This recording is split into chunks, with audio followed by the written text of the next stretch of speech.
ایسا کرنے والے پر میری شفاعت واجب ہے، اس سب کو اگر ایک لفظ کے اندر بند کیا جائے تو کہہ سکتے ہیں کہ شفاعت ہوگی وفاداروں کی۔ کس کی ہوگی؟ وفاداروں کی، وفا کرنے والوں کی، جنہوں نے حضور کے ساتھ، ان کے دین کے ساتھ، ان کے کلام کے ساتھ، اللہ کے کلام کے ساتھ، اللہ رب العالمین کے ساتھ جس نے وفا کی ہوگی۔ اور یہ وفا کا یہ امتحان روز ہمارے سامنے آتا ہے۔ یہ جب ہمارے سامنے حضور کی سنت اور رواج ٹکراتے ہیں تو وفا کا ہی تو امتحان ہوتا ہے کہ کون حضور کی سنت لیتا ہے اور کون رواج لیتا ہے۔ حضور کی بات اور معاشرے کے کسی بھی فرد کی بات، چلتی ہوئی بات روز ہمارے سامنے ٹکراتی ہوئی آتی ہیں۔ وفا کا امتحان ہوتا ہے، کون حضور کی بات کو سینے سے لگاتا ہے اور کون یہود و نصارہ کی بات کو سینے سے لگاتا ہے، کون ان کی بات کو درست سمجھتا ہے اور کون حضور کی بات کو درست سمجھتا ہے۔ یہی وفا ہے۔ ہم نے وفا پھر اس کا مفہوم غلط سمجھا ہوا ہے۔ ہمارا خیال ہے یہ کوئی بیانوں کا موضوع ہے اور یہ کوئی شاید صرف اظہار کا نام ہے۔ یہ تو روزمرہ زندگی میں اس کا امتحان ہوتا رہتا ہے۔ اور جس کو نبی کریم صلی اللہ علیہ وسلم کی سنت پر، سیرت پر، دین پر جتنی آزمائش آتی ہے یہ اس کی وفا کا امتحان ہوتا ہے۔ جس کو اللہ جماع و نصیب فرما دیتا ہے بس یہ وفادار ہوتا ہے۔ تو وفاداری کا امتحان تو ہر وقت آتا ہے، ہر وقت اس کے انسان کے سامنے۔ میراث کی تقسیم کا وقت آیا، نبی کریم صلی اللہ علیہ وسلم میں کتنے واضح ارشادات ہیں کہ عورتوں کا حق دو، کبھی کسی کمزور کا حق نہ مارو، عورت بھی کمزور ہے۔ اب یہ ہماری وفا کا امتحان ہے۔ حضور کے احکام ایک طرف ہے اور نفس کا تقاضا ایک طرف ہے کہ دوسرے کی بھی لپیٹ لو۔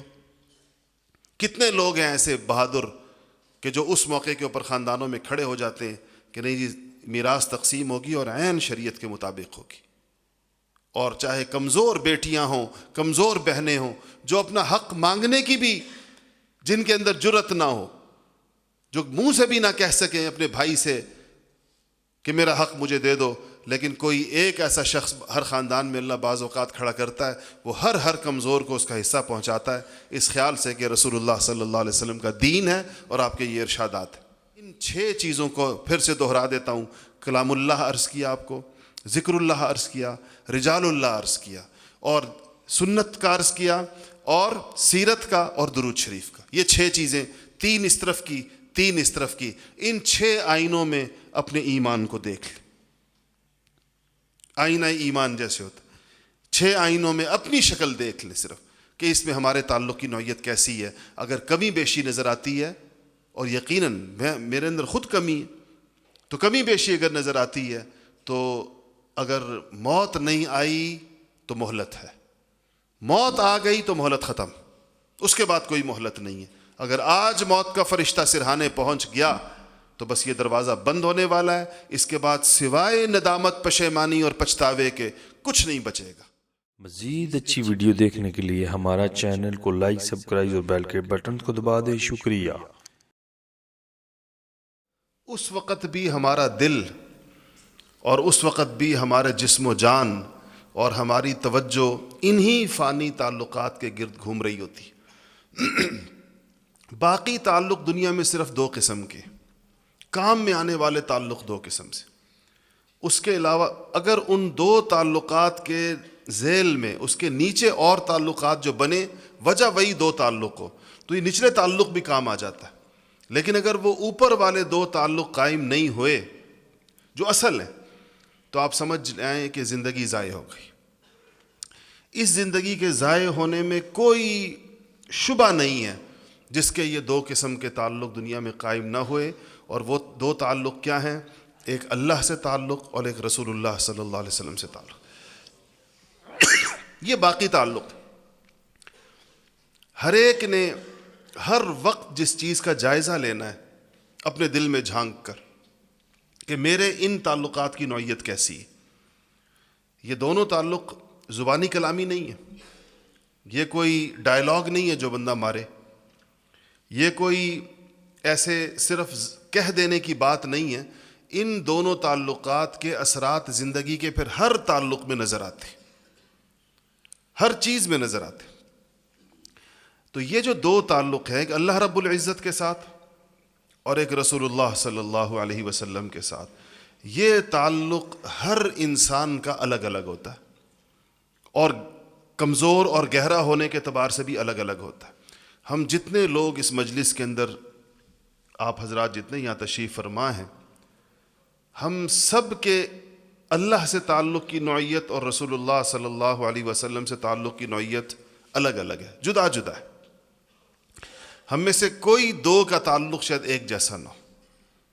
یہ اتنی اس کے اندر تنوع ہوتا ہے، اتنا اس کے اندر فرق ہوتا ہے، لیکن اس زندگی میں بہت سارے کام ایسے ہیں کہ اگر وہ کیے جائیں تو ان تعلقات میں یہ جو دو تعلق میں نے عرض کیا، اللہ اور اس کے رسول کا، یہ بڑھتے ہیں، اور اگر بھول جایا جائے، وہ کام نہ کیے جائیں تو انسان بھول جاتا ہے اور یہ فراموش کر دیتا ہے، اور ان دونوں تعلقات میں اتنی کمزوری ہو جاتی ہے، اتنی کمزوری آ جاتی ہے کہ پھر جب قبر میں اس سے پوچھا جاتا ہے کہ من رب کا، کہ تمہارا رب کون ہے، تو اس کا جواب بھی نہیں دے پاتا۔ یہ دنیا میں ہی اس کا تعلق اتنا زیادہ کمزور ہو جاتا ہے۔ آج اس نشست میں میرے دل میں یہ تھا کہ ہم صرف اس پر بات کریں کہ یہ دو تعلقات کیا کرنے سے مضبوط ہوتے ہیں، ہم کیا کریں، کون کون سے ایسے کام ہیں جن کو اگر ہم کریں گے تو ان سے اللہ کا تعلق بھی مضبوط ہوگا اور نبی کریم محمد مصطفیٰ صلی اللہ علیہ وسلم کا تعلق بھی مضبوط ہوگا۔ ان دو تعلقات کی مضبوطی کا کوئی طریقہ کار لائے عمل ہم ایسے آپ کے سامنے عرض کیا جائے اور پیش کیا جائے کہ آپ جب اس مجلس سے اٹھ کر جائیں تو آپ انگلی کے پوروں پر وہ چیزیں گن سکیں جن کے ذریعے سے یہ تعلقات بنتے ہیں، اور اپنی زندگی میں آپ اس کا جائزہ لے لیں گے کہ وہ چیزیں آپ کی زندگی میں اگر پائی جاتی ہیں تو انشاءاللہ اس بات کی امید ہے اللہ تعالیٰ سے۔ پھر اس کے بعد معاملہ اخلاص کا رہ جاتا ہے کہ اگر یہ چیزیں آپ کی زندگی میں پائی جاتی ہیں تو ہر گزرتے دن کے ساتھ آپ خود محسوس کریں گے کہ آپ کے دونوں تعلقات جو ہیں وہ بڑھ رہے ہیں۔ ظاہر بات ہے، عوام الناس، آپ حضرات، ہم سارے لوگوں کے درمیان جب بات ہوتی ہے تو کوشش کی جاتی ہے کہ مختصر ہو اور ایسی ہو کہ آپ کو یاد رہ جائے۔ مقصود یہ ہوتا ہے کہ آپ کو یاد رہ جائے، اس میں ضروری نہیں ہوتا کہ وہ اس کے تمام پہلوؤں کا احاطہ ہو سکے، لیکن موٹی موٹی بات اس میں آ جاتی ہے۔ اللہ کے تعلق کے لیے آپ نے دو باتیں یاد رکھنی ہیں کہ دو باتیں اس کے اندر اہم ترین ہیں، اور تیسری بات اس کے ساتھ یوں جوڑنی ہے کہ وہ اس کا ذریعہ ہے۔ تو اگر یہ تین باتیں آپ کو اس کے حوالے سے یاد رہ گئیں، اور تین ہی باتیں میں آپ کو رسول اللہ صلی اللہ علیہ وسلم کے تعلق کے حوالے سے عرض کروں گا، ان 6 باتوں کی روشنی میں ہم نے اپنی زندگی کا جائزہ لینا، ہمیں اندازہ ہو جائے گا کہ ہماری نوعیت کیا ہے۔ اللہ تعالیٰ کے تعلق میں تین عنوانات اس کے یاد رکھیں۔ پہلی چیز ہے کلام اللہ، قرآن، دوسری چیز ہے ذکر اللہ، اور تیسری چیز ہے رجال اللہ۔ پہلی دو اصل ہیں، تیسری اس کا ذریعہ ہے۔ پہلی دو کا مطلب کیا؟ اس کائنات میں اللہ جل شانہ کی جتنی صفات جلوہ گر ہے، جسے ہم اللہ کی صفت تخلیق کا مظہر ہم خود بیٹھے ہیں، ہمیں اللہ نے پیدا کیا ہے۔ اللہ خالق ہے اور تخلیق کون ہے؟ ہم ہیں۔ اللہ تعالیٰ رازق ہے، اور یہ رزق جو ہمارے سامنے ہے یہ اس کی صفت کا ایک مظہر ہے جو ہمارے سامنے۔ رزق میں ہر چیز آتی ہے، کھانے پینے کے علاوہ کی چیزیں بھی آتی ہیں۔ تو یہ کائنات اللہ تعالیٰ کی صفات کے مناظر اور مظاہر ہم سارے کے سارے دیکھ رہے ہوتے۔ اللہ تعالیٰ مالک ہے، ہم اس کی مملوک ہیں۔ یہ ساری دنیا وَلِلَّهِ مِيرَاثُ السَّمَاوَاتِ وَالْأَرْضِ، زمین و آسمان میں یہ ساری ملکیتیں اللہ جل شانہ کی نظر آ رہی ہیں۔ تو انسان جب اللہ سے اس کا تعلق پیدا ہوتا ہے تو وہ اس کی دنیا کو دیکھنے میں، یعنی آپ سوچیں کہ ایک بندہ ایک چیز دیکھ رہا ہے اس نظر سے کہ اس کا مالک اللہ تعالیٰ ہے اور یہ اللہ کی مملوک ہے، مالک اللہ ہے۔ کسی چیز کو دیکھے کہ یہ اللہ کی مخلوق ہے، خالق اللہ تعالیٰ ہے۔ کسی انسان کو دیکھے اور نعمتوں میں دیکھے تو یہ سوچے کہ یہ مرزوق ہے اور رازق اللہ جل شانہ ہے۔ اس انسان کی معرفت ہر گزرتے دن کے ساتھ کیسے بڑھتی ہے۔ جیسے یہ صفات اللہ کی معاشرے میں ہمارے سامنے ہیں، ایسے اللہ تعالیٰ کی ایک بہت عظیم الشان صفت جو ان ساری صفات سے بھی زیادہ ظاہر و باہر ہے، وہ اللہ تعالیٰ کا کلام ہے جو ہمارے سامنے۔ وہ کلام اللہ ہے جو صفت باری تعالیٰ ہے۔ تو اس کلام اللہ کے ساتھ انسان کا تعلق کیسا ہے؟ وہ تعلق دو قسم کا ہوتا ہے، یاد رکھیے گا۔ کلام اللہ میں بھی بات ہو رہی ہے۔ ایک کلام اللہ کے ساتھ تعلق ہوتا ہے لفظ کے اعتبار سے، اور ایک کلام اللہ کے ساتھ تعلق ہوتا ہے معنی کے اعتبار سے، کیونکہ وہ لفظ اور معنی کا مجموعہ ہے۔ لفظ کے اعتبار سے کلام اللہ سے تعلق کیا ہے کہ آپ قرآن شریف صحیح پڑھتے ہوں، ویسا پڑھتے ہوں جیسا وہ آسمانوں سے نازل ہوا اور حضرات صحابہ نے پڑھا، جیسے محمد الرسول اللہ صلی اللہ علیہ وسلم نے پڑھا، صحابہ نے سنا اور پھر صحابہ نے پڑھا۔ ایسا قرآن پڑھنا، اس طریقے سے پڑھنا، اسی انداز سے پڑھنا، یہ مسلمانوں کے اوپر واجب ہے۔ یعنی قرآن پڑھا جائے گا اسی طرح، اس کی حفاظت کا تقاضا ہے کہ اس کو بدلا نہ جائے، اس کے حروف نہ بدلے جائیں، اس کی حرکات نہ بدلی جائیں، اس کا تلفظ نہ بدلا جائے۔ اس کا نبی کریم صلی اللہ علیہ وسلم نے فرمایا، کیونکہ آپ کو پتہ تھا کہ دنیا کی مختلف قومیں مسلمان ہو رہی ہیں، قوموں کے اپنے لہجے ہیں، تو آپ نے فرمایا کہ پڑھو فی لحون العرب، عربوں کے لہجے کے اندر پڑھو، کیونکہ عربوں کے ہاں عین نکالی جاتی ہے، قاف نکالا جاتا ہے، حا نکالا جاتا ہے، ضاد ہے، ظا ہے، ذال ہے۔ عجمیوں میں نہیں ہے، ہمارے یہاں نہیں ہے۔ یہ اپنے فون بند کر دیں، ہمیشہ مجلس میں بیٹھنے سے پہلے ایک دفعہ فون دیکھ لیا کریں، باقی حضرات بھی دیکھ لیں اپنے فون ایک ہی دفعہ، اور ہمیشہ مسجد میں نماز سے پہلے اس کی عادت ڈالیں۔ تو فرمایا کہ فی لحون العرب، یہ لفظ کے ساتھ تعلق ہے۔ لفظ میں قرآن شریف کا قاعدہ، قرآن شریف کا ناظرہ، قرآن شریف کا حفظ، قرآن شریف کی تجوید، قرات، یہ سب لفظ کی چیزیں ہیں۔ اس لفظ کی محنت کے لیے ہمارے ہاں جو ادارے قائم کیے جاتے ہیں چھوٹے چھوٹے مسجدوں میں، ان کو مکتب کہتے ہیں۔ مکاتب قرآن میں قرآن شریف کے الفاظ سکھائے جاتے ہیں۔ اس لیے ہمارے بزرگوں کی یہ درد دل تھا، بڑے حضرت رائے پوری رحمۃ اللہ علیہ کا، دیگر حضرات کا، کہ مسلمانوں کی دور دراز بستیوں میں حفظ میں قرآن کے مکاتب قائم کیے جائیں تاکہ مسلمانوں کی اگلی نسلوں کو صحیح قرآن پڑھنا آئے۔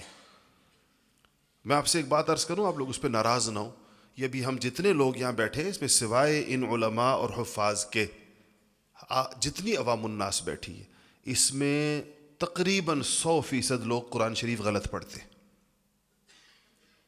چاہے وہ نمازی ہیں یا بے نمازی، سوائے ان لوگوں کے جنہوں نے اپنا قرآن کسی قاری صاحب کے پاس محنت کر کے ٹھیک کیا ہو۔ اب چاہے بچپن میں کیا ہو، بڑی عمر میں کیا ہو، لیکن آپ دیکھیں کہ بچپن میں ہم میں سے بیشتر لوگوں کو یا والدین کو خیال نہیں رہا، یا اگر والدین نے ہمیں کہیں داخل کرایا تو ہماری بدشوقی آڑے آ گئی اور ہم نے اس نعمت کی قدر نہیں کی۔ اب اگر میں یہ چیز آپ سے اس سے عرض کرتا ہوں تاکہ آپ کو اس کا اندازہ ہو جائے کہ اگر ابھی ایک قاری صاحب یہاں کھڑے ہو جائیں نا، جو آپ کا ہم سب کا قرآن سننا شروع کر دیں، اور باقی قرآن نہیں، سورہ فاتحہ سننا شروع کر دیں، تو وہ بھی ابھی آپ کو بتاتے رہیں گے کہ کس کا قرآن ٹھیک ہے اور کس کا نہیں ہے، حالانکہ ہم 30-40 سالوں سے نمازیں پڑھ رہے ہیں، اور ہم نے کبھی یہ وقت نہیں فارغ کیا کہ جا کر اپنا قرآن ٹھیک کرا لیں۔ اتنا لمبا چوڑا کام نہیں ہے۔ یہ 7-8 حروف ہیں، 9-10 حروف ہیں جو عربی میں ہیں اور ہماری مقامی زبانوں میں نہیں ہیں۔ مقامی زبانوں میں لکھے جاتے ہیں لیکن تلفظ نہیں کیے جاتے، جیسے میں نے کہا نا کہ فا ہے، حا ہے، قاف ہے، عین ہے، یہ ہم تلفظ نہیں کرتے۔ مثلا میرا نام عدنان ہے، لیکن آپ میں سے کوئی بھی مجھے عدنان نہیں کہے گا، عدنان کہیں گے، حمزہ سے کہتے ہیں سارے کے سارے لوگ۔ تو عدنان تو حمزہ ہے یہ۔ اب آپ میں سے کچھ لوگوں کا نام عرفان ہوگا، کون اس کو عرفان کہتا ہے؟ عرفان کہتے ہیں، حمزہ سے کہتے ہیں۔ تو ہم عین کا تلفظ کرتے نہیں ہیں، حالانکہ لکھتے ہیں، کرتے نہیں۔ اب قرآن میں کرنا پڑتا ہے، قرآن میں تو معنی بدل جاتا ہے، اگر آپ عین کی جگہ حمزہ پڑھ لیں، قاف کی جگہ کاف پڑھ لیں۔ تو لفظ کی جو پہلا قرآن کا لفظ ہے، اس میں ایک چیز میں نے عرض کیا کہ اس میں ناظرہ ہے، تجوید ہے، حفظ ہے اور قرات ہے۔ یہ سارا قرآن شریف کا، اس کے لیے مکاتب ہوتے ہیں۔ اس بات کی آپ ایک نیت کریں، ہو سکتا ہے آپ خدا جانے کہاں کہاں سے تشریف لائے ہوں گے، اپنے گاؤں میں، اپنے محلے میں آپ میں سے ہر فرد جہاں جہاں سے بھی آپ آئیں ایک ایک مکتب قائم کرنے کی نیت کر لیں کہ ایک مکتب ہم، اور خود اس میں بیٹھیں. قاری صاحب کی عمر کی پرواہ نہ کریں، چاہے آپ کی داڑھی سفید ہے، بیٹھ جائیں. قاری صاحب جس کو مل جائیں اتنی بڑی غنیمت ہے، اتنی بڑی نعمت ہے کہ اگر آپ کی مسجد میں کوئی ایسا استاد آپ کو دستیاب ہے جو آپ کا قرآن ٹھیک کرا سکتا ہے، اس سے بڑی نعمت کوئی اور نہیں ہو سکتی. اور آپ میں سے یا آپ کے علاقے کے اندر بہت سارے لوگ باہر کی دنیا میں رہتے ہیں، آپ ان سے کبھی پوچھ لیں کیا ان کو ایسے اساتذہ دستیاب ہیں، اور اگر دستیاب ہیں تو کس قیمت پر دستیاب ہے. میں نے انگلینڈ میں رہنے والوں سے پوچھا کہ آپ نے اپنے بچوں کو اسلامی اسکول میں داخل کیوں نہیں کرایا جہاں بچے کا قرآن بھی ٹھیک ہو جاتا ہے. انہوں نے کہا کہ وہ اتنے مہنگے ہیں کہ ہم افورڈ نہیں کر سکتے، ہم اس کے پیسے نہیں دے سکتے، مہنگے اتنے زیادہ ہیں اسلامی اسکول. یہاں ہمارے قراء صاحبان، ائمہ صاحبان نہ صرف یہ کہ مساجد موجود ہوتے ہیں، دستیاب ہوتے ہیں، لیکن سچی بات یہ ہے کہ جو نعمت جتنی زیادہ دستیاب ہوتی ہے اتنی زیادہ ہماری ناقدری کا شکار ہوتی ہے. جیسے ہماری سب سے بڑی ضرورت آکسیجن ہے، جس کے بغیر سانس نہیں آتا، لیکن ہم نے زندگی میں کبھی آکسیجن کا شکریہ ادا نہیں کیا ہوگا اللہ تعالیٰ کا. آپ نے کبھی کیا؟ آپ کو یاد پڑتا ہے کہ آپ نے کہا ہو کہ یا اللہ تیرا شکر ہے کہ تو نے سانس جو ہے وہ فضا کے اندر یا آکسیجن رکھی ہوئی ہے جس سے میں سانس لے رہا ہوں. اس کی قدر کب آتی ہے؟ جب بندہ آکسیجن کے سلنڈر پہ چلا جاتا ہے اور جب سلنڈر بھی نہیں مل رہا ہوتا. جیسے ہم نے کرونا کے دنوں کے اندر دیکھا کہ لوگ کس پہ چلے گئے تھے؟ سلنڈروں پہ، اور سلنڈر دستیاب نہیں تھے. ہمارے وہ ساتھی، ہمارے ساتھیوں کو یاد ہوگا، ان کی والدہ کو روزانہ 6 سلنڈر لگتے تھے اور 20,000 روپے کا سلنڈر ہو گیا. وہ دن بھی آ گئے، اور وہ دن ہمیں یاد ہے جب وہ پریشانی کے عالم میں اس کا ہمیں فون آیا کہ آخری سلنڈر والدہ کا لگا ہوا ہے، بازار کے اندر گھوم گھوم کر تھک گیا ہوں، پیسے جیب کے اندر ہیں، سلنڈر نہیں مل رہا، اور سلنڈر وہ جو آخری لگا ہے وہ ختم ہو رہا ہے، اور مجھے خیال آ رہا ہے کہ میری ماں کی آخری سانسیں اس کے ساتھ میری ماں کی سانسیں وابستہ ہیں، لیکن پورے پنڈی میں مجھے پنڈی اسلام آباد میں آکسیجن نہیں مل رہی ہے. اب بتائیں اس وقت جو انسان کو سانس کی قدر آتی ہے، وہ ابھی جو ہم سانس لے رہے ہیں کوئی قدر ہے اس کی؟ نہیں ہے. کبھی شکر ادا کیا ہی نہیں اس بات کا ہم نے. یہ تو 1 منٹ کے لیے سانس پھنسنا شروع ہو جائے. دنیا میں بڑی سخت تکلیف، اللہ ہم سب کو بچائے. میں نے بھی نہیں دیکھی، شاید آپ نے بھی نہیں دیکھی ہوگی، لیکن میں نے سنی ہے جن پر یہ گزری ہے. کیوں کہتے ہیں کہ سانس کی تکلیف سے زیادہ بڑی تکلیف کوئی اور نہیں جب آ جائے تو. یعنی جب آپ سانس لینا چاہ رہے ہوں اور آپ کو سانس نہ آ رہی ہو، اس ٹائم جو بے چینی انسان کے اوپر طاری ہوتی ہے، پورا جسم اس کا جس طرح ہو جاتا ہے. ابھی کتنی بڑی ہماری ضرورت ہے لیکن اس کا احساس. ایسے ہی یہ ہمارے ہاں قرآن شریف کی تصحیح کا نظام ہمیں دستیاب ہے، لیکن ہمیں کبھی بھی اس کی قدر ہمارے دل میں پیدا نہیں ہو. اللہ معاف فرما دے اس پہ. تو پہلی چیز لفظ قرآن کلام اللہ، پہلا اللہ کے تعلق کی چیز بتائی، اس میں ایک چیز ہے لفظ قرآن، دوسری چیز ہے معنی قرآن. معنی کا مطلب کیا ہے؟ قرآن شریف کی تفسیر، ترجمہ، تفسیر، تشریح، پھر آگے اس کے احکام، استنباط، یہ سب معنی ہے. یہ ہمارے ہاں حضرات علماء اپنی مساجد میں جو درس قرآن دیتے ہیں یہ معنی ہو. 2 حلقے ہماری مسجدوں میں عام طور پر لگتے ہیں. مکتب بھی ہوتا ہے مسجد میں جہاں پر لفظ سکھایا جا رہا ہوتا ہے، اور درس قرآن بھی ہو رہا ہوتا ہے مسجد کے اندر جہاں پر معنی سکھایا جا رہا ہوتا ہے، جہاں قرآن کا مطلب، مفہوم، تفسیر اور تشریح کی جا رہی ہوتی ہے. وہ بھی ہماری بد ذوقی کا شکار ہو جاتی ہے. عشاء کی نماز کے بعد کسی مسجد میں عالم صاحب کا درس ہو رہا ہوتا ہے، لیکن آپ بتائیں کہ نمازیوں میں سے کتنی تعداد بیٹھتی ہے؟ اول تو پورے محلے میں سے نمازی ہوتے کتنے فیصد ہیں، پھر ان کتنے فیصد میں سے درس میں بیٹھنے والے کتنے ہوتے ہیں. تو یہ چیز بھی دوسری چیز ہے جس کی ہمیں اس کا اہتمام کرنا چاہیے کہ کلام اللہ اور اپنی دونوں تفصیل کے ساتھ. پہلی چیز ایک بات ہوگی جو اللہ کے تعلق جس سے قائم ہوتا ہے. دوسرا اللہ تعالیٰ کا تعلق قائم ہوتا ہے ذکر اللہ کے ذریعے سے، اللہ کو یاد کرنے سے، اللہ کرنے سے، تنہائیوں میں بیٹھ کر اللہ جل کا نام لینے سے. اللہ کو اتنا پسند ہے، اللہ چاہتے ہیں کہ میرا بندہ ہر موقع پر مجھے یاد رکھے. خاص طور پر فرمایا، وہ کیسے جگہ جگہ موقع پر فرمایا، وہ لوگ رجال لا تلہیہم تجارت ولا بیع عن ذکر اللہ. اللہ نے فرمایا کیسے زبردست لوگ ہیں، رجال ہیں وہ لوگ جن کو تجارت، خرید و فروخت، بازار کی مصروفیت، لین دین، زندگی کی بھاگ دوڑ میری یاد سے غافل نہیں کرتی، میرے ذکر سے غافل نہیں کرتی، یاد رہتی ہے ان کو. اللہ تعالیٰ ہر اہم موقع پہ فرمایا. جمعے کے بعد کیا کہا کہ فَإِذَا قَضَيْتُمُ الصَّلَاةَ فَانتَشِرُوا فِي الْأَرْضِ وَابْتَغُوا مِن فَضْلِ اللَّهِ وَاذْكُرُوا اللَّهَ كَثِيرًا، کہ جمعے کی نماز ہے جب پڑھو، اس کے بعد جب جمعے سے فارغ ہو جاؤ تو کہا ٹھیک اب تم اپنے کام کرو اور پھیل جاؤ زمین میں، اپنی روزی روٹی ڈھونڈو، مگر ذکر کثرت سے کرتے رہو۔ دشمن کے ساتھ مقابلہ ہو جائے تو فرمایا کہ اس کے موقع کے اوپر جم جاؤ، دشمن کے آگے سے بھاگو نہیں، اور وَاذْكُرُوا اللَّهَ كَثِيرًا، وہاں اللہ کو بہت یاد کرو۔ اللہ چاہتا ہے اس کو خوب یاد کیا جائے، تو یہ ذکر اللہ کے، اللہ کی یاد ذکر اللہ کہلاتی ہے۔ شکلیں اس کی بہت ساری ہو سکتی ہیں۔ ہماری مساجد کی ایک ضرورت یہ ہے، ہمارے محلوں کی اور ہمارے گھروں کی، کہ وہاں ذکر اللہ کی فضا ہو، تاکہ جب مجھے بھول جائے تو مجلس ذکر سے مجھے یاد آ جائے۔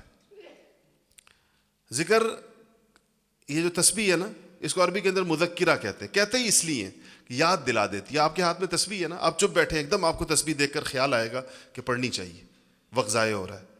تسبیح رکھنے کا مقصد ہی ہوتا ہے، ورنہ بندہ کوئی گن کر کوئی اللہ تعالیٰ سے حساب تو نہیں کرنا ہوتا اس نے بعد میں کہ میں نے اتنا ذکر کیا، یاد دلانے کے لیے ہوتی ہے، اس لیے ہاتھ میں رکھنے کا فائدہ ہوتا ہے۔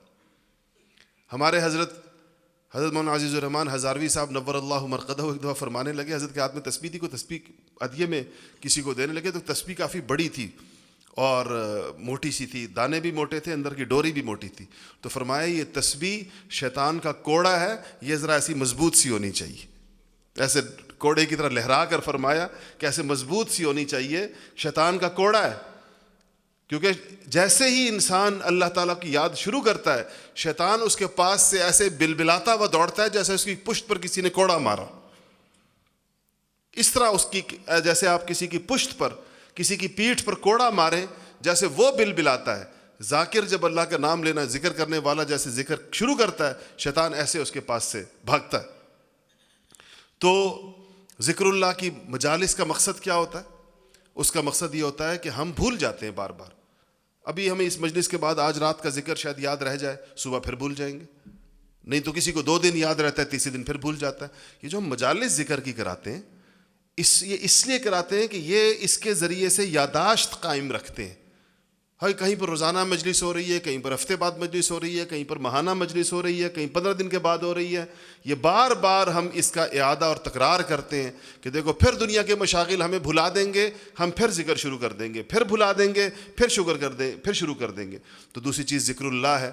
آپ جہاں جہاں سے بھی تشریف لائے ہیں، یہ آپ کی ضرورت ہے کہ آپ کی مسجد میں، آپ کے محلے میں، آپ کے گھر میں اللہ تعالیٰ کی یاد کا بندوبست ہو، ورنہ آپ نہیں کر پائیں گے، آپ سے بھی چھوٹ جائے گا، آپ سے بھی رہ جائے گا۔ اور آپ اگر کر بھی لیں گے بہت بڑا، آپ بہت زیادہ اگر نیک ہیں، متقی ہیں، تنہا بھی کر سکتے ہیں، آپ کا خاندان نہیں کر رہا ہوگا، آپ کے بچے نہیں کر رہے ہوں گے، آپ کا پڑوس نہیں کر رہا ہوگا، آپ کی مسجد کے مقتدی اور نمازی آپ کے ساتھ جو بیٹھے ہیں وہ نہیں کر پا رہے ہوں گے۔ اس لیے ہم یہ مجالس کی جو بات کرتے ہیں، اس کا مقصد جگہ جگہ اللہ تعالیٰ کی یاد کے مواقع پیدا کرنا، اس کے مراکز قائم کرنا، یہ ہماری دوسری ضرورت ہے جو اللہ تعالیٰ کے ساتھ میں نے 3 چیزوں کا عرض کیا، کلام اللہ بھی آپ کو بتایا، ذکر اللہ بھی بتایا، اور تیسری چیز میں نے کہا کہ رجال اللہ کا مطلب وہ لوگ جن سے ہمارا تعلق اللہ کی رضا کے لیے ہو، ایک دوسرا ان کے ساتھ بیٹھنے سے اٹھنے سے ہمیں اللہ یاد آتا ہو۔ 2 باتیں، ہمارے تعلق کی غرض بھی کیا ہو؟ اللہ تعالیٰ، اللہ کی رضا کے لیے ان سے تعلق ہو، اور ان میں اللہ پاک نے یہ وصف ڈالا ہو کہ ان کو دیکھ کر، ان کے ساتھ بیٹھ کر، ان کی سن کر، ان کی صحبت میں، ان کی مجلس میں ہمیں اللہ یاد آتا ہو، اللہ کی بات ہوتی ہو ان کے ہاں۔ کیونکہ ہم باقی تو جہاں بیٹھتے ہیں کیا باتیں ہوتی؟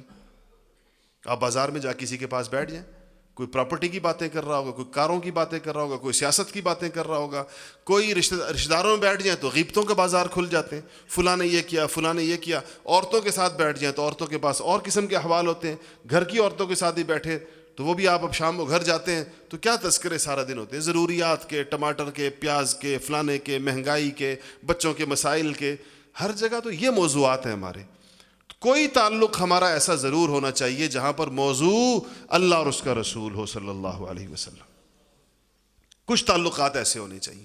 تو اب آپ ان تین باتوں کی روشنی میں خود طے کریں اپنا، آپ اپنا کلام اللہ کے ساتھ اپنا تعلق دیکھ لیں، خود ہی اندازہ لگا لیں کہ اس کے لفظ کے ساتھ آپ کا تعلق کیسا ہے، آپ قرآن پڑھتے کیسے ہیں، کتنا پڑھتے ہیں، اور قرآن شریف کے جو یہ مدارس اور قرآن شریف کے مکاتب اور قرآن شریف کے اساتذہ اور قرآن شریف کے طلبہ، ان سے آپ کی محبت کتنی ہے، ان کو دیکھ کر آپ کو کتنا لطف آتا ہے، ان کے ساتھ آپ کا تعاون کیسا ہے، کتنا آپ کا دل چاہتا ہے کہ جگہ جگہ جگہ جگہ یہ ماحول اور منظر ہو۔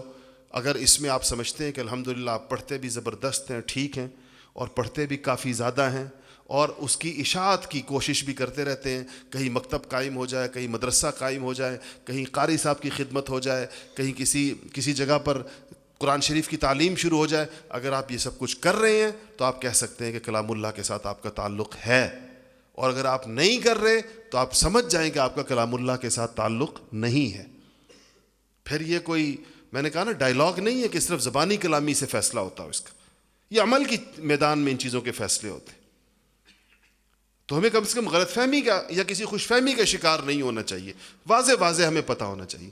تو یہ پہلی بات تھی جو کلام اللہ سے متعلق تھی۔ اللہ سے تعلق، کلام اللہ اس کا سب سے بڑا ذریعہ، اور ذکر اللہ اس کا سب سے بڑا ذریعہ، اور رجال اللہ اس کا سب سے بڑا ذریعہ۔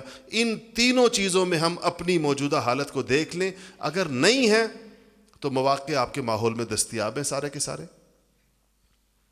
آپ کے ماحول میں مواقع موجود ہیں۔ الحمدللہ یہاں علماء ہیں آپ کے ماحول میں، یہ اتنے سارے حضرات، یہ دیکھیں آپ کے سامنے تشریف فرمائے میرے دونوں جانب، یہ رجال اللہ ہیں، یہ وہ لوگ ہیں جو اللہ کی رضا کے لیے ان سے تعلق رکھا جاتا ہے، صبح سے شام تک ان کو اللہ پاک نے اپنے دین کی فکر کے لیے قبول فرمایا ہوا ہے۔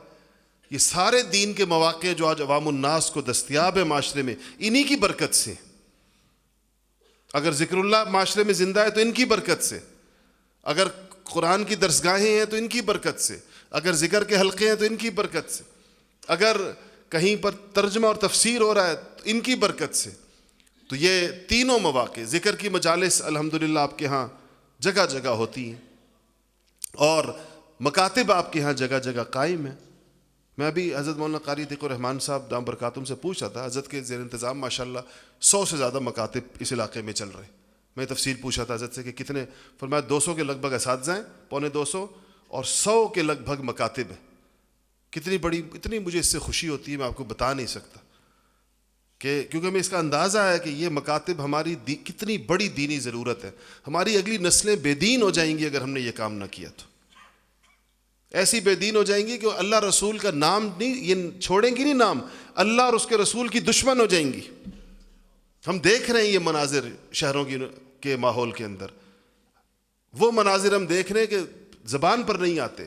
میں آپ کو اللہ تعالیٰ کی قسم کھا کر کہہ سکتا ہوں کہ ہم نوجوان نسل کے منہ سے اللہ اور اس کے رسول کو گالیاں سن رہے ہیں، اور برملا سوشل میڈیا پر، فیس بک پر، ٹویٹر پر، اور مذاق اس کے ساتھ۔ یہ ساری وہ تربیت کی بچپن کی خامی ہے جو بڑے ہو کر یہ برگوبار لا رہی ہے، یہ رنگ لا رہی ہے ساری کی ساری۔ اس کا رستہ روکنے کا طریقہ کیا ہو سکتا ہے؟ یہی ہے کہ ان چیزوں کو معاشرے کے اندر قائم کیا جائے۔ تو میں نے عرض کیا کہ اس کے مواقع آپ کے پاس موجود ہیں، ذکر کی مجالس ماحول میں موجود ہیں، مکاتب ماحول کے اندر موجود ہیں، اور رجال اللہ معاشرے کے اندر موجود ہیں۔ قرآن شریف کے حلقے، حلقات القرآن، درس قرآن کے حلقے، اللہ کا شکر ہے جگہ جگہ، اگر ہر مسجد میں نہیں تو ہر دوسری مسجد میں تو لازماً ہوتے ہیں، اور آپ کو روز اتنے فاصلے پر جو آپ پیدل طے کر سکتے ہیں، روز کسی نہ کسی کو آپ کے گھر سے اتنے فاصلے پر کوئی نہ کوئی درس قرآن ضرور ہوتا ہے جس میں آپ پاؤں پر چل کر وہاں پہنچ سکتے ہیں۔ اگر وہ بالکل گھر کے ساتھ جڑی ہوئی مسجد نہیں ہے تو چند گلیاں چھوڑ کر اگلی مسجد میں ہو رہا ہوگا۔ ہم جب اس کو اپنی ضرورت سمجھ لیں گے تو انشاءاللہ یہ چیزیں بڑھیں گی، اور ہر جگہ آپ کو پھر اس کے اثرات نظر آئیں گے، اور پھر اس کے اثرات آپ کو اپنی نسلوں پر نظر آئیں گے۔ یہ بات ہوئی اللہ سے تعلق کی۔ تین ہی باتیں رسول اللہ صلی اللہ علیہ وسلم سے تعلق کے لیے یاد رکھیں۔ میں نے پھر عرض کیا، احصاء نہیں ہے، استقراء ایسا نہیں ہے کہ اس کے علاوہ کوئی بات شامل نہیں ہو سکتی، یاد رکھنے۔ میں بار بار دہراتا ہوں کیونکہ میں چاہتا ہوں جب آپ لوگ جائیں تو ہمارے پاس کوئی مضبوط پروگرام ہو۔ جیسے حضرت مولانا کامران صاحب دام برکاتہم نے فرمایا کہ جلسہ نہیں ہے، ہمیں جلسے آتے بھی نہیں ہیں اور تقریریں آتی بھی نہیں ہیں، وہ اور حضرات ہوتے ہیں جن کو خطابت آتی ہے اور تقریر آتی، فن ہے، ہنر ہے، بعض حضرات کو آتا ہے۔ اللہ ہر ایک کو ہر نعمت تو نہیں دیتا، تو ہمیں نہیں آتی، تو ہمیں تو یہ سیدھی سیدھی سادی عام باتیں ہوتی ہیں جو ہم آپس میں بیٹھ کر کرتے ہیں، وہی ممبر پہ بیٹھ کے کرتے ہیں۔ تو اس لیے اس کو آپ لوگ جب اس کو سمجھ کر کوئی ایسا فائدہ آپ کو ہو کہ کل سے، آج رات سے آپ اپنی زندگی کے اندر کچھ فیصلے کریں کہ میں نے اب آگے اس طرح ابھی تک کی زندگی ضائع ہوئی، ابھی تک کی زندگی غفلت کی نظر ہوئی، ابھی تک میں نے مواقع بہت زیادہ ضائع کیے، لیکن اللہ کا شکر ہے کہ ابھی مجھے موت نہیں آئی، زندہ ہوں، اور موت سے پہلے پہلے میرے پاس اس کے تمام امکانات موجود ہیں۔ رسول اللہ صلی اللہ علیہ وسلم سے تعلق کے لیے 3 باتیں یاد رکھیں: سنت، سیرت، درود شریف۔ کیا چیزیں بتائیں آپ کو؟ پہلی کیا؟ سنت، دوسری سیرت، تیسری درود شریف۔ یہ 3 چیزیں ایسی ہیں کہ اس کو جو مضبوط پکڑ لے، سب سے پہلی چیز رسول اللہ صلی اللہ علیہ وسلم کی سنت۔ سنتوں کا جو متلاشی اور جس کے دل میں سنت کی عظمت ہوتی ہے، اور جس کے دل میں سنت کی قدر ہوتی ہے، اور جس کے دل کے اندر بعض اوقات عمل میں کوتاہی ہوتی ہے لیکن دل عظمت سے لبریز ہوتا ہے، انسان کی ناکامی اور خسران اور بربادی وہاں شروع ہوتی ہے جب اس کے دل میں عظمت میں کمی ہوتی ہے۔ بہت سے لوگ ایسے ہوتے ہیں، ہم نے دیکھے اپنی زندگی میں، سچی بات ہے، بظاہر عمل میں کوتاہی ہوگی لیکن ان کے دل کے بارے میں گواہی دی جا سکتی ہے کہ ان جیسا سنت کے ساتھ محبت کا۔ اور ایسے بندے کا کیا ہوتا ہے کہ وہ جو کوتاہی ہوتی ہے نظر آ رہی ہوتی ہے، لیکن موت سے پہلے پہلے اللہ اس کی اصلاح ضرور فرما دیتے ہیں۔ وہ عاشق سنت جو ہے وہ سنت پر عمل پیرا ہوتا ہوا ہی قبر میں اترتا ہے، اس سے پہلے اس کی زندگی کے مختلف ادوار ہو سکتے ہیں۔ کبھی کبھی انسان پہ نفسانیت کا غلبہ ہوتا ہے، کبھی شہوتوں کا غلبہ ہوتا ہے، کبھی اس کے مزاج کے اوپر خواہشات کا غلبہ، ادوار ہیں زندگی کے۔ لیکن بعض لوگ ایسے ہوتے ہیں، اللہ تعالی ہمیں انہی میں شامل فرمائے، کہ عمل میں کوتاہی اگر کبھی ہو بھی جائے جس پہ توبہ اور استغفار کی بھی اللہ توفیق عطا فرمائے، لیکن دل میں عظمت میں، احترام میں، اس کے سامنے اپنے آپ کو جھکانے میں، اس کی طلب اور اس کی خواہش میں ہمارے دل میں کمی نہ ہو کبھی بھی۔ اور وہ جتنی نبی کریم صلی اللہ علیہ وسلم کے ساتھ محبت بڑھے گی، آپ کی سنت کی عظمت یاد رکھیں دل کے اندر بڑھے گی، انسان کو نبی کریم صلی اللہ علیہ وسلم سے منسوب چیزوں کے علاوہ کسی اور کی طرف منسوب چیزوں کی طرف طبیعت جائے گی ہی نہیں، مزاج ہی نہیں جائے گا اس کی طرف، دل ہی نہیں چاہے گا اس طرف۔ ڈھونڈ ڈھونڈ کر، جیسے حضرات صحابہ کا مزاج تھا، اپنے محبوب کی چیزوں کو انسان کیسے تلاش کرتا ہے۔ دیکھیں، اگر آپ کے والد سے آپ کو بہت زیادہ محبت ہو، بہت محبت ہو اپنے والد سے، ان کے جانے کے بعد آپ کو ان کی چیزوں کے ساتھ کیسا تعلق ہوتا ہے؟ کوئی چیز والد صاحب اگر آپ کو بطور نشانی دے کر گئے، میں نے ایک صاحب کو دیکھا کہ ان کو اپنے ستیلے بھائی سے ایسا تعلق تھا کہ کسی کو اپنے سگے بھائی سے بھی نہ ہو، اور انہوں نے اپنے ستیلے بھائی پر اتنا خرچ کیا، کھاتے پیتے آدمی بہت، اور کبھی میں سنوں تو ستیلے بھائی کو گھر بنا کے دے رہے ہیں، کبھی سنوں تو اس کے بچوں کی شادیاں خود کر رہے ہیں، کبھی اس کو گاڑی کا تحفہ دے رہے ہیں، کبھی اس کو کیا کر رہے ہیں۔ ویسے ایک دن میں نے ان سے پوچھا، میں نے کہا آپ کو اپنے بھائی سے بڑی محبت ہے، ستیلے بھائی سے، ماں تو الگ الگ تھی ان کی۔ کہنے لگے کہ مجھے اس سے محبت اتنی نہیں ہے، مجھے اصل محبت اپنے والد صاحب سے تھی۔ تو کہا جس دن میرے والد صاحب فوت ہونے لگے، اسلام آباد ایک مشہور ہسپتال ہے شفا کے نام سے، کہتے ہیں مجھے آج تک وہ منظر نہیں بھولتا کہ میرے والد صاحب نے اپنی وفات کے وقت آخری دن اس ستیلے بھائی کو بلایا۔ اس کے مالی حالات خراب تھے، میرے بہت اچھے تھے، کوئی موازنہ ہی نہیں ہے دونوں کا، ایک سمجھے ارب پتی ہے، دوسرا فقیر ہے۔ تو کہا کہ میرے والد صاحب نے مجھے بلایا بھائی کو، اور مجھے بھی بلایا، اور میرا ہاتھ اٹھا کر اس کے سر پہ رکھا، اور میرے والد صاحب کی آنکھوں میں آنسو تھے، مجھے ایک نام لے کر مخاطب کیا، کہا کہ بیٹا اس کا ساری عمر اس کا خیال رکھنا۔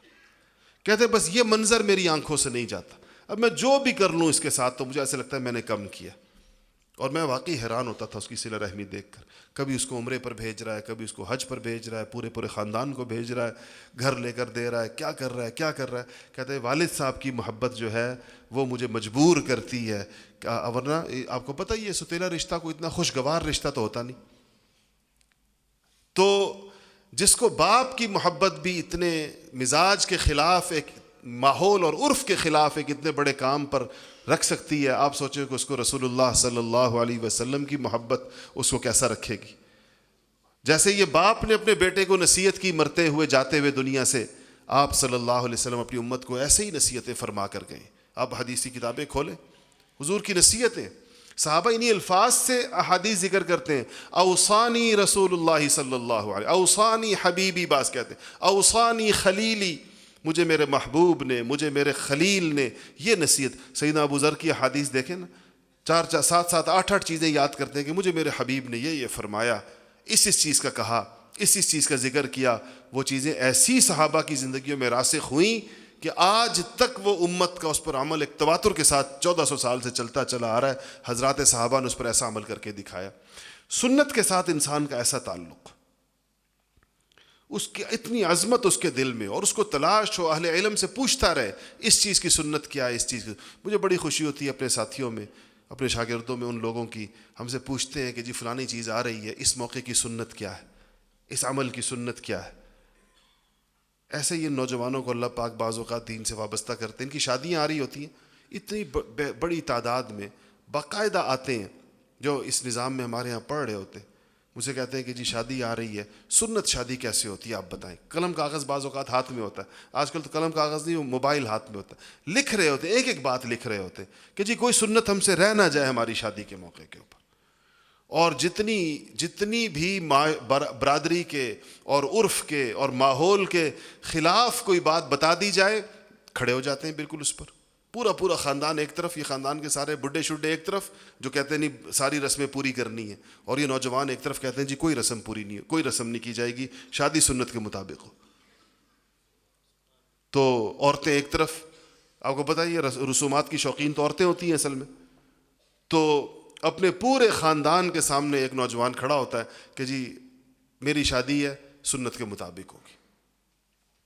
ہمارے غمی ہیں ہمارے خاندان میں، مجھے آج تک یاد ہے کہ ہمارے ایک بہت سے ساتھی ایسے، لیکن مجھ سے پوچھنے لگے تو ان کا بہت بڑا خاندان ہے اور سخت رسومات کا شکار خاندان ہے۔ ہر وہ رسم، جو رسم بھی اور بدعت بھی اور یہ سب چیزیں خوب مروج ہیں۔ اس کو میں نے بتایا کہ مرنے والے کی مرنے کے بعد سے لے کر آخر تک کے سارے مراحل یہ ہیں سنت۔ ان کے ہاں اس میں سے کسی ایک پر بھی عمل نہیں تھا، ہر چیز الگ تھی۔ جیسا آپ کو پتہ ہے دیہاتوں میں مختلف قسم کے رواج ہوتے ہیں، ایسے اس نے بہادری اور جواں مردی کے ساتھ جنازے سے لے کر اور تکفین اور تدفین، اور اس کے بعد جنازے کے فوراً بعد مجھے ابھی تک وہ منظر یاد ہے کہ وہ لوگ جنازہ ہو جاتا تھا، پھر اس کے بعد اس چارپائی کی گرد پتہ نہیں کیا کیا کچھ کرتے رہتے تھے۔ تو جیسے ہی جنازہ میں نے پڑھایا، جیسے میں نے جنازہ پڑھایا، اسے 6 7 8 اپنے ساتھی تیار رکھے تھے، جس تیزی کے ساتھ انہوں نے جنازہ اٹھایا، پورا خاندان شور مچاتا رہ گیا، چیخیں مارتا رہ گیا، یہ رہ گیا، وہ رہ گیا، یہ رہ گیا۔ ان کی لمبی چوڑی کی تفصیل تھی۔ تو کہنے لگا نہیں جی اب ابھی تک جو ہوتا رہا، اب ہماری غمیاں سنت کے مطابق ہوں گی، اب سنت کے مطابق تکفین ہوگی، تدفین ہوگی، ساری چیزیں ہوں گی۔ تو عرض کرنے کا مقصد پہلی چیز سنت کی عظمت ہونا دل میں، اور سنت کی تلاش ہونا، اس پر عمل کرنے کی پوری کوشش کرنا۔ جس سنت پر عمل رہ جائے اس کو اپنی کمی سمجھنا، اپنی کوتاہی سمجھنا، اس پہ ندامت ہونا، اس پر اللہ تعالیٰ سے مانگنا کہ یا اللہ مجھے یہ نعمت مجھے عطا فرما دے۔ سنت نعمت ہے، اس سے بڑی نعمت کیا ہو سکتی ہے؟ دنیا کی ہم دنیاوی نعمتیں ہم مانگتے ہیں، لیکن ہم اخروی نعمتیں نہیں مانگتے۔ اس کو ہم نعمت اگر سمجھیں تو ہم اللہ سے مانگیں گے کہ اللہ مجھے یہ سنت بھی عطا فرما دے، مجھے یہ سنت بھی عطا فرما دے، تو اللہ تعالیٰ پھر انسان کو اس کی توفیق عطا فرما دیتے ہیں، اس کے لیے آسان فرما دیتے ہیں۔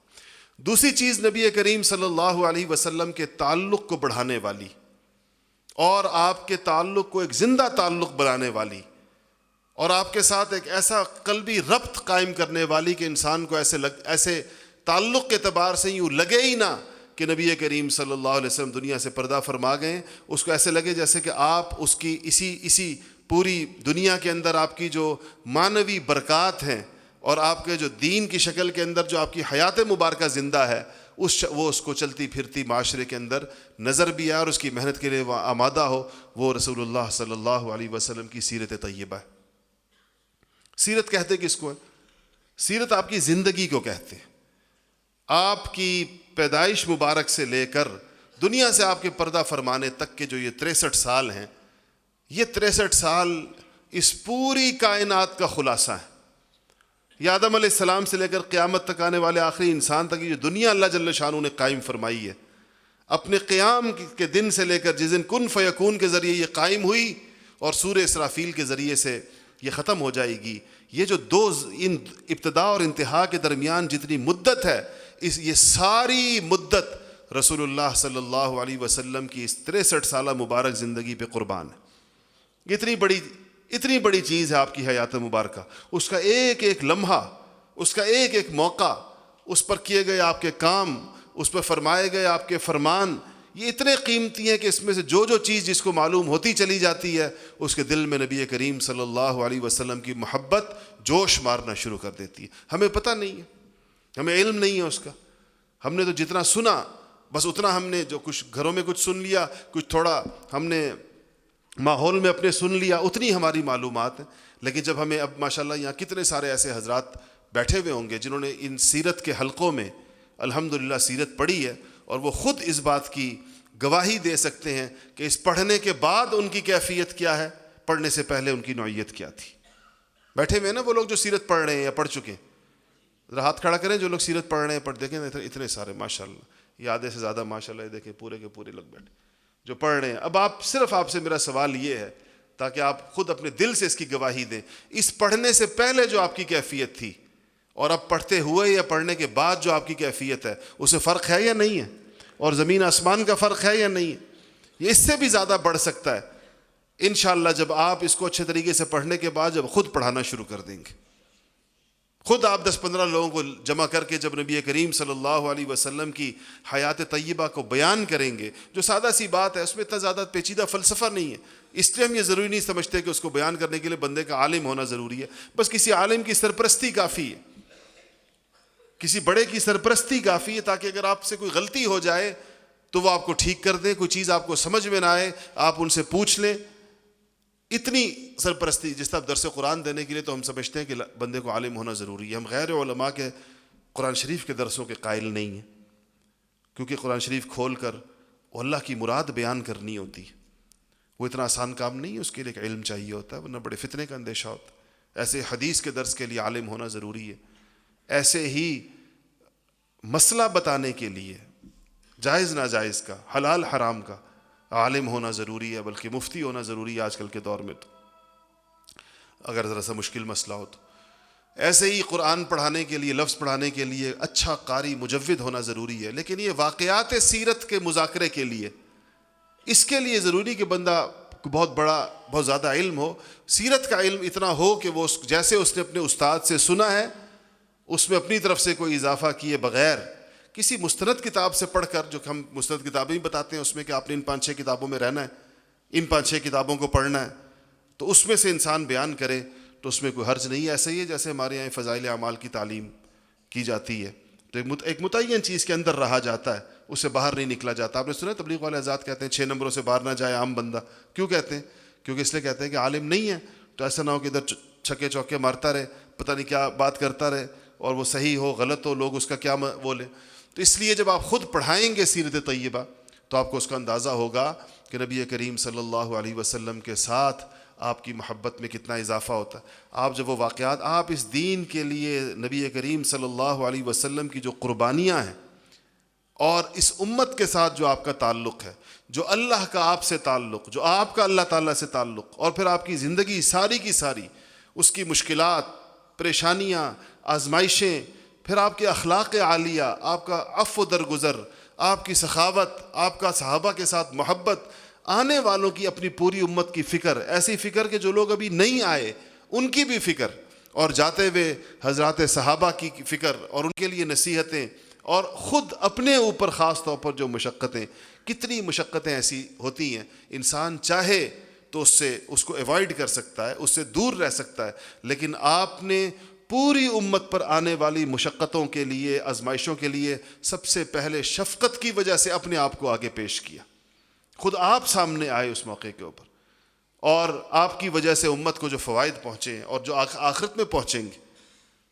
ابھی تو آپ کا وہ سلسلہ، فیوزات کا سلسلہ تو جاری ہے، آپ کا فیض تو جاری ہے، اور وہ مرنے کے بعد جو اس کے مراحل آئیں گے اور آخرت کے میدان میں جو کچھ آئے گا، اور جو سب سے بڑی چیز جو جس کی امت کو جس پر نگاہ جمی ہوگی، جب آپ مقام شفاعت کے اوپر کھڑے ہوں گے اور امت کے گناہگاروں کی سفارشیں فرمائیں گے اللہ جل شانہ سے، اور آپ کی اس دن کے اس ہیبت ناک منظر کے اندر جب انبیاء علیہ الصلوۃ والسلام پر اللہ تعالیٰ کی ہیبت اور خوف کا غلبہ ہوگا، اور ایسا غلبہ ہوگا کہ اتنے جلیل القدر انبیاء، یہ جن میں قرآن میں جن انبیاء کے نام ہیں، یہ 1.25 لاکھ نبیوں میں سے اولو العزم انبیاء ہیں، یہ انتہائی جلیل القدر لوگ ہیں، نوح علیہ السلام اور ابراہیم علیہ السلام اور موسیٰ علیہ السلام اور عیسیٰ علیہ السلام اور یونس علیہ السلام، یہ تو 30-35 انبیاء ہیں جن کے نام ہے 1.25 لاکھ میں سے۔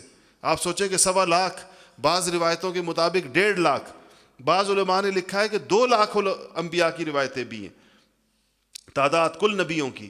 اس میں سے اللہ نے 30 35 36 نام منتخب کیے قرآن شریف میں لینے کے لیے، تو آپ سوچیں کہ وہ کس درجے کے لوگ ہوں گے جن کا نام ذکر ہے۔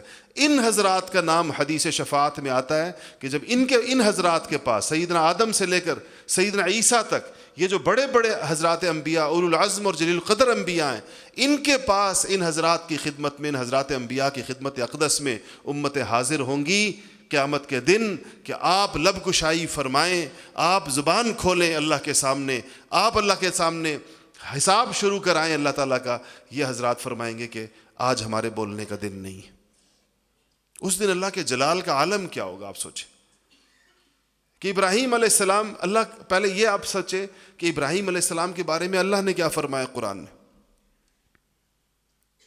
کسی کو صادق القول، صدیق النبی، ایسی ان کی گواہیاں اللہ پاک نے دی ہیں ان انبیاء کی، لیکن اس دن اللہ کی شان قہاریت اتنی زیادہ سامنے ہوگی، اور اللہ تعالیٰ کی عظمت سے، ان نبیوں سے زیادہ اللہ کی عظمت اور معرفت کس کے دل میں ہو سکتی ہے۔ حضرات انبیاء کہیں گے کہ آج لب کشائی کا دن نہیں، یہ اتنا بڑا دن ہے، اتنا یہ دہشت انگیز دن ہے۔ اس دن اس پوری امت آدم علیہ السلام سے لے کر قیامت تک آنے والے آخری انسان تک اس کے جو کام آئیں گے وہ ہمارے اور آپ کے آقا و مولا محمد مصطفیٰ صلی اللہ علیہ وسلم۔ یہ لوگ جائیں، بھیجیں گے وہ حضرات، کہیں گے جاؤ ان کے پاس جاؤ، گویا کہ آج ان کا دن ہے۔ تو جب امت آپ کے پاس آئے گی تو آپ فرمائیں گے کہ ہاں یہ وہ دن ہے جس دن مجھ سے وعدہ کیا گیا تھا کہ اس دن اللہ میری سنے گا۔ اور پھر آپ نکلیں گے، حدیث میں آتا ہے آپ کے ہاتھ میں جھنڈا ہوگا، لواء الحمد، وہ آپ کے ہاتھ کے اندر ہوگا، اور آپ نکلیں گے اور پوری امت کی نگاہیں آپ کی طرف لگی ہوئی ہوں گی، حضرات انبیاء سمیت، کہ اب یہ بولیں گے ان کو کیا جواب آئے گا۔ اور پھر آپ جا کر سجدہ ریز ہو جائیں گے اللہ تعالیٰ کے عرش کے سامنے، اسی عظمت اور ہیبت کی وجہ سے جو اس وقت پورے ماحول پر قائم ہوگی۔ اور حدیث میں آیا کہ آپ کا سجدہ بہت طویل ہو جائے گا، پھر اللہ جل شانہ کی طرف سے آواز آئے گی کہ یا محمد، نام لے کر آپ کو پکارا جائے گا، ارفع رأسک، سر اٹھائیے، یعنی آپ کا سجدہ گویا اللہ کے ہاں قبول ہو گیا۔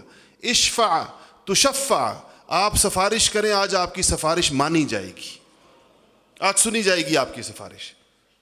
اس پر آپ ہاتھ رکھیں گے اللہ کے لوگوں کے سروں پر، یا اللہ یہ میرا ہے، یہ میرا ہے۔ یہ اپنے وفاداروں کو اپنے بے وفاؤں سے الگ کر دیں گے۔ اللہ اس دن ہمیں حضور کے بے وفاؤں میں شامل نہ فرمائے، کسی بھی اپنے وفاداروں کو حضور الگ کریں گے شفاعت کے لیے۔ جو شاید اگر ایک لفظ میں استحقاق شفاعت کو بیان کیا جا سکتا ہے، یہ بہت بڑا موضوع ہے کہ شفاعت کا مستحق کون ہوگا، کس کی شفاعت ہوگی، کس کی سفارش ہوگی۔ تو ظاہر ہے اس پہ تو علماء نے رسالے لکھے، کتابیں لکھی ہیں، کیونکہ حدیث میں آیا، آپ نے فرمایا فلانے پر میری شفاعت واجب ہے، فلانے پر میری شفاعت واجب ہے، ایسا کرنے والے پر میری شفاعت واجب ہے، ایسا کرنے والے پر میری شفاعت واجب ہے۔ اس سب کو اگر ایک لفظ کے اندر بند کیا جائے تو کہہ سکتے ہیں کہ شفاعت ہوگی وفاداروں کی۔ کس کی ہوگی؟ وفاداروں کی، وفا کرنے والوں کی، جنہوں نے حضور کے ساتھ، ان کے دین کے ساتھ، ان کے کلام کے ساتھ، اللہ کے کلام کے ساتھ، اللہ رب العالمین کے ساتھ جس نے وفا کی ہوگی۔ اور یہ وفا کا یہ امتحان روز ہمارے سامنے آتا ہے۔ یہ جب ہمارے سامنے حضور کی سنت اور رواج ٹکراتے ہیں تو وفا کا ہی تو امتحان ہوتا ہے کہ کون حضور کی سنت لیتا ہے اور کون رواج لیتا ہے۔ حضور کی بات اور معاشرے کے کسی بھی فرد کی بات، چلتی ہوئی بات روز ہمارے سامنے ٹکراتی ہوئی آتی ہیں۔ وفا کا امتحان ہوتا ہے، کون حضور کی بات کو سینے سے لگاتا ہے اور کون یہود و نصارہ کی بات کو سینے سے لگاتا ہے، کون ان کی بات کو درست سمجھتا ہے اور کون حضور کی بات کو درست سمجھتا ہے۔ یہی وفا ہے۔ ہم نے وفا پھر اس کا مفہوم غلط سمجھا ہوا ہے۔ ہمارا خیال ہے یہ کوئی بیانوں کا موضوع ہے اور یہ کوئی شاید صرف اظہار کا نام ہے۔ یہ تو روزمرہ زندگی میں اس کا امتحان ہوتا رہتا ہے۔ اور جس کو نبی کریم صلی اللہ علیہ وسلم کی سنت پر، سیرت پر، دین پر جتنی آزمائش آتی ہے یہ اس کی وفا کا امتحان ہوتا ہے۔ جس کو اللہ جماع و نصیب فرما دیتا ہے بس یہ وفادار ہوتا ہے۔ کتنے لوگ ایسے ہیں؟ کتنے لوگ ایسے ہیں؟ ہمارا ایک ساتھی ہے، ایک شہر میں پڑھتا ہے، تو مجھے کہنے لگا کہ میرے والد صاحب نے بہت کسی دنیاوی اعتبار سے بڑے خاندان کا فرد ہے، اس کے والد صاحب ایک بہت بڑے قبیلے کے سربراہ ہیں، تو کہنے لگا کہ وہ اس طرح ہماری طرح اساتذہ کی نقل کرتے ہیں، شاگرد تو ہماری طرح پگڑی پہنتا ہے کالی. کہتے میرے والد صاحب نے مجھ سے کہا کہ کہ تم میرے جانشین ہو، میرے بعد تم نے قبیلے کی سرداری کرنی ہے، تو تمہاری اس پگڑی سے مجھے شرم آتی ہے، میرے ساتھ تم جاتے ہو تو مطلب ہمارے یہ بڑے بڑے جگہیں ہوتی ہیں تو تم جو ہے وہ اس کے بغیر جائے. تو مجھ سے کہنے لگا کہ میں، یہ بھی چند دن پہلے کی بات، خود اپنا قصہ سنا رہا تھا، ایسے مجھے اس پر کیفیت تاری. کہنے لگا میں نے اپنے ابا سے کہا، میں کہا ابا آپ کو بھی چھوڑ سکتا ہوں اور قبیلے کی سرداری بھی چھوڑ سکتا ہوں، لیکن رسول اللہ کی سنت نہیں چھوڑ سکتا. کہتے میں ان کو بتایا، میں کہ فرض واجب نہیں ہے لیکن ہے حضور کی سنت ہے، اور آپ اس کا موازنہ کر رہے ہیں دنیا داری کے ساتھ کہ دنیا داری میں آپ کو شرم آتی. تو کہنے لگے کہ میرا خیال تھا کہ وہ اس پر بہت کوئی رد عمل ظاہر کریں گے.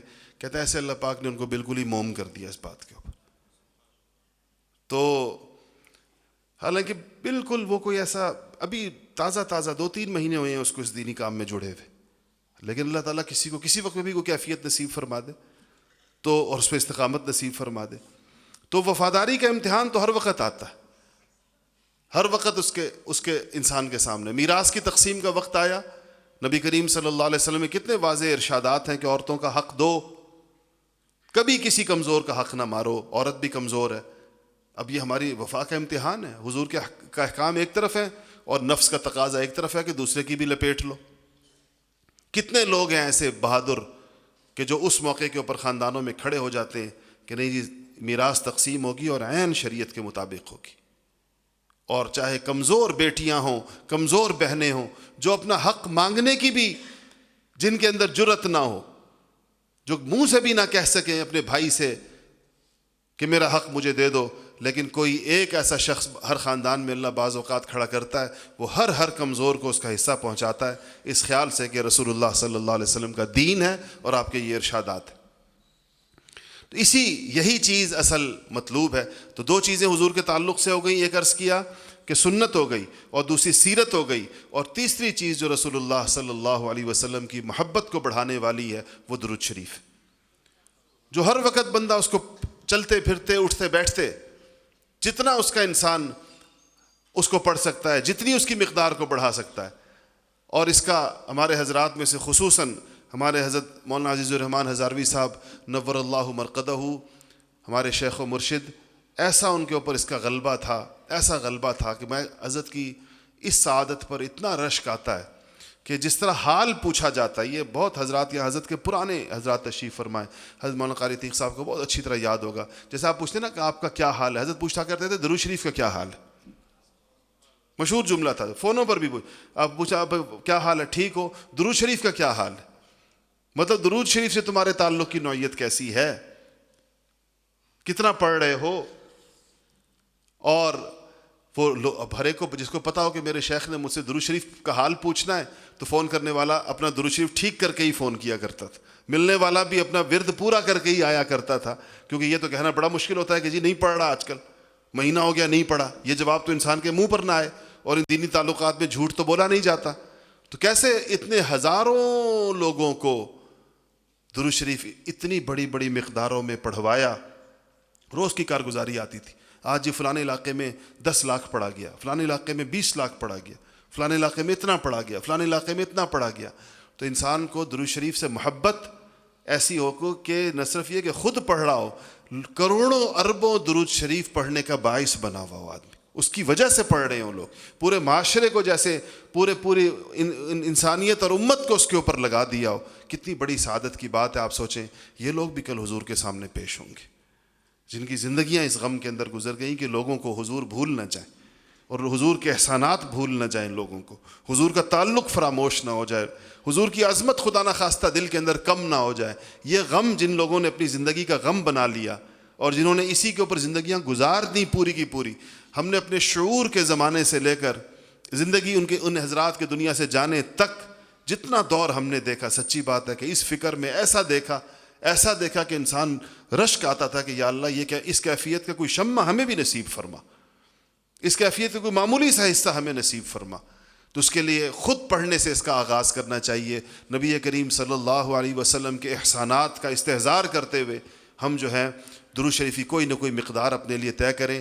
یہ 6 چیزیں تھیں، 3 اللہ کے تعلق کے حساب سے، 3 رسول اللہ کے تعلق کے حساب سے۔ ان 6 چیزوں کو پھر سے دہرا دیتا ہوں۔